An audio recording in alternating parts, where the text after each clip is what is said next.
भी व्यवस्था कर देता हूँ सबका भोजन।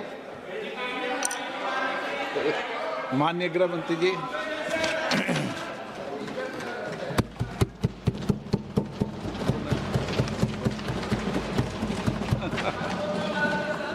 सम्मानीय अध्यक्ष जी, पूरी चर्चा पर सरकार का जवाब तो कल मैं दूंगा, परंतु अब तक जो चर्चा हुई है उसमें कुछ चीजें ऐसी उभर कर आई है जिसको सुनकर मुझे लगता है कि आज रात के लिए भी देश की जनता में कोई भ्रांति नहीं रहनी चाहिए। तो वो चीजों की स्पष्टता करने के मर्यादित उद्देश्य से मैं यहां पर खड़ा हुआ हूं। माननीय अध्यक्ष जी, एक सबसे बड़ा नैरेटिव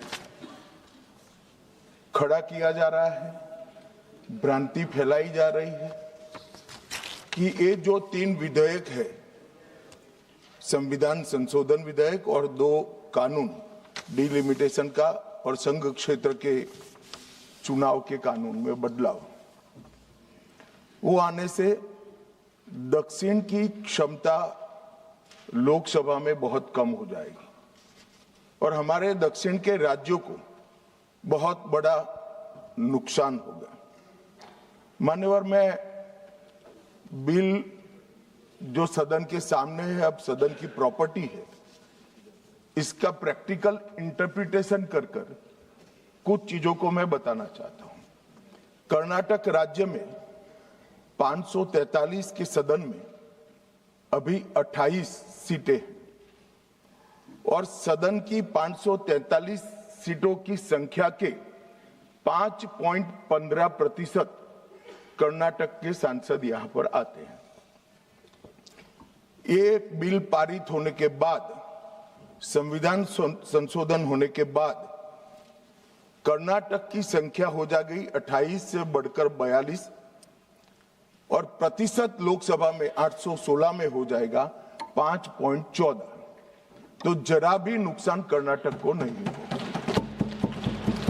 दूसरा राज्य है आंध्र प्रदेश, इनकी अभी 25 सीटें हैं आंध्र प्रदेश की और अब की स्थिति में उसका प्रतिशत प्रतिनिधित्व 4.60 है, 4.60। अब इसमें भी 50% लगभग वृद्धि होगी, तो सीटें हो जाएगी 38 और 4.60 की जगह 4.65% उनकी शक्ति हो जाएगी। तेलंगाना में 17 सीटें हैं अभी और उनकी शक्ति 543 के सदन में प्रतिशत 3.13 है। अब उसमें 50% की वृद्धि होगी और सीटें हो जाएगी 26 और 3.13 की जगह 3.18% उनकी क्षमता। तमिलनाडु, इतने सारे लोग काले कपड़े पहनकर आए हैं, मैं तमिलनाडु की जनता को भी आश्वस्त करना चाहता हूं कि आपकी शक्ति कम नहीं होगी, बढ़ रही है। मान्यवर, अभी 39 सांसद तमिलनाडु राज्य से चुनकर यहां आते हैं और 543 के सदन में उसके प्रतिशत है 7.18% और अब 50% वृद्धि के बाद सांसद लगभग हो जाएंगे 59 और इनकी नए सदन में 816 के सदन में प्रतिशत में संख्या हो जाएगी 7.23। मैं फिर से एक बार रिपीट करना चाहता हूं, अभी तमिलनाडु की सदन में प्रतिशत स्ट्रेंथ 7.18% है, वो बढ़कर हो जाएगी 7.23। तो तमिलनाडु को भी कोई नुकसान नहीं है। केरला में 20 सांसद हैं, 3.68% इनका स्ट्रेंथ है, 20 की जगह 30 सांसद होंगे और 3.68 की जगह होगा 3.67। अब कुल मिलाकर दक्षिण का जो पूरा नैरेटिव बनाया जाता है उसको अगर हम सोचते हैं तो अभी 543 सीटों में जो आपके द्वारा बनाया गया है उसमें 129 सांसद इस सदन में बैठते हैं। मान्यवर, लगभग 23.76% दक्षिण के सांसदों का यहाँ शक्ति है। अब 50% वृद्धि होने के बाद 129 की जगह 195 सांसद बैठेंगे और उनकी शक्ति 23.97% मतलब 24% होगी। तो शक्ति बढ़ नहीं रही है, कम नहीं हो रही है, बढ़ रही है। तो कृपया कोई भी एक मिनट मेरा समाप्त तो होने दीजिए, समाप्त तो होने दीजिए। अरे पर समाप्त तो होने दीजिए। अरे पर बीच में कैसे करेंगे आप? मैं अभी बैठ जाइए, उसका भी जवाब देता हूं। आपको जवाब चाहिए ना, देता हूं। मान्यवर, कृपया ये बिल के जो इंटरप्रिटेशन है इसको अधिकृत रूप से बिल को पायलट करने वाले मंत्री के रूप में मैं इस सदन के सामने रख रहा हूं। मैं मेरी जिम्मेदारी समझ रहा हूं। जो भ्रांति फैला रहे हैं वो शायद न समझते हैं, तो उसके लिए मेरा कोई टिप्पणी नहीं है। मान्यवर वेणुगोपाल जी कह रहे हैं कि किसने कहा? मैं अमित शाह भारत का गृह मंत्री कह रहा हूं जो इस बिल को पायलट किया। दूसरी बात, सुनिए ना, बिल में कहां है और कहां से ड्रॉ कर मैं आंकड़े निकालता हूं। मैं कल उनको जब डिटेल जवाब दूंगा तब बता दूंगा, मगर वो सुनने के लिए बैठे वॉकआउट न कर जाए। बाकी मैं डिटेल केजी के बच्चे को समझ में आए इतनी सरलता से इनको मैं समझा दूंगा।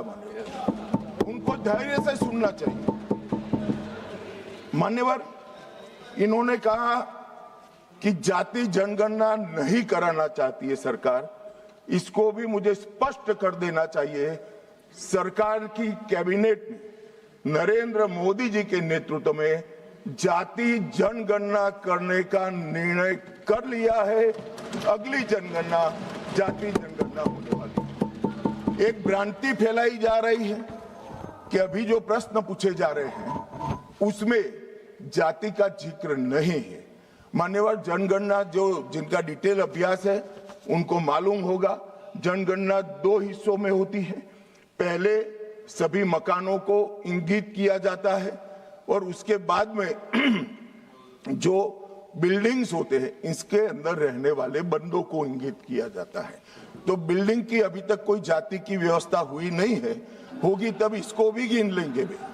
अभी तक बिल्डिंग की कोई जाति व्यवस्था नहीं है। मान्यवर, जब व्यक्तियों की जाति गिनी जाएगी तब जाति जनगणना का सवाल आएगा। ये भी मैं आज पूरी तरह से स्पष्ट कर देना चाहता हूं। मान्यवर, उन्होंने कहा कि 850 का आंकड़ा कहां से आया, ये मैं समझाता हूं। 850 का जो आंकड़ा है मान्यवर, वो इस तरह से बना है कि काल्पनिक रूप से सोच ले कि 100 सीटें हैं। अगर 33% माताओं को, मातृशक्ति को आरक्षण देना है तो उसमें 50% बढ़ाते हैं तो सीटें होती है 150, और 150 जब होती है इसका 33% करते हैं तो 100 सीटें ऑटोमेटिकली हो जाती हैं। जो 543 सदस्य बैठे हैं इसमें 50% वृद्धि होगी। इसका 33% जब माताओं के लिए रिजर्व हो जाएगा तब 543 की 43 ओपन सीटें होगी जहां पर भी महिलाएं लड़ सकती। तो ये 50% इस तरह से आया है। और 850 है वो राउंड ऑफ फिगर है। 816 एग्जैक्ट संख्या होगी। ये फिर से पूछेंगे कि ऐसा क्यों किया है, तो अभी भी राउंड ऑफ फिगर जो है ये 543 नहीं है, 543 से ज्यादा ही है। अब उन्होंने कहा कि वृद्धि कैसे करोगे? आप 550 इतना तो समझ जाएंगे भाई। मैं केजी कहा तो तुम 7 अर्थ में केजी की तरह करने लगे। मान्यवर, इन्होंने कहा कि ये बिल में लिखा नहीं है। सांसद ज्योतिमणि और दक्षिण के कई सारे सांसदों ने कहा, मेरा कल समय ले मैं पढ़वा दूंगा। वैसे समय लेने की जरूरत भी नहीं है। कल मैं सदन के सामने ये डिटेल पूरा देश समझ पाए इस तरह से समझा दूंगा। मान्यवर, डीलिमिटेशन कमीशन का जिक्र आया कि डीलिमिटेशन कमीशन में आप आपके लोग बिठा दोगे, ये करोगे, वो करोगे। तो मैं माननीय सदस्य प्रियंका जी को कहना चाहता हूं, हमने डीलिमिटेशन कमीशन एक्ट के अंदर कोई बदलाव नहीं किया है। फुल स्टॉप कोमा में आपका डीलिमिटेशन कमीशन एक्ट को हमने रिपीट किया है। अगर आपने उस वक्त मैनिपुलेशन किया है तो मैं इतना कह सकता हूं, आप कह रही हो कि इससे मैनिपुलेशन होगा, तो आपने अगर उस वक्त ये एक्ट का उपयोग कर कर मैनिपुलेशन किया होगा तो मैं इतना कर सकता हूं कि हम नहीं करेंगे और मैं कुछ नहीं कह सकता। मान्यवर, एक वाक्य आया कि तमिलनाडु बंगाल में चुनाव हो रहे हैं और ये नया एक्ट आ गया। मान्यवर,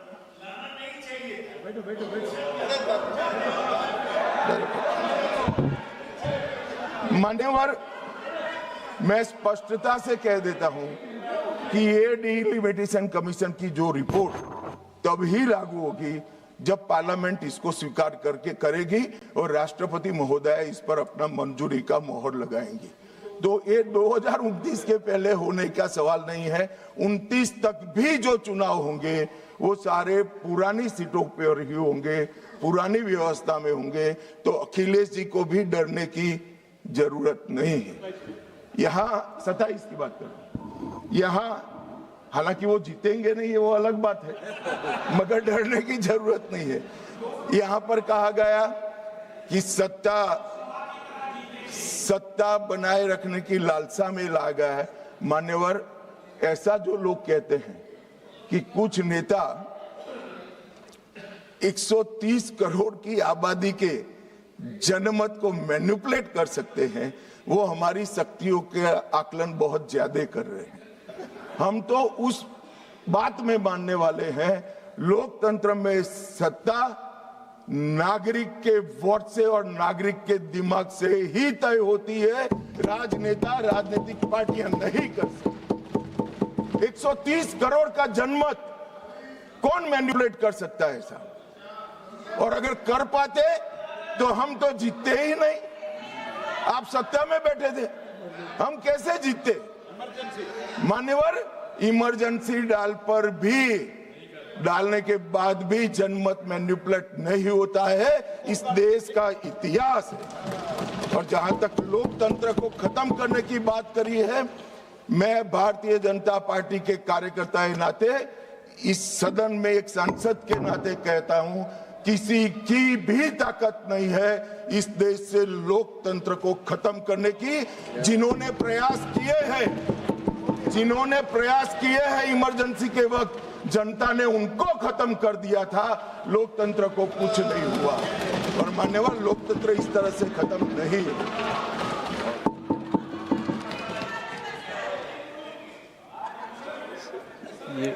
मलविंदर सिंह,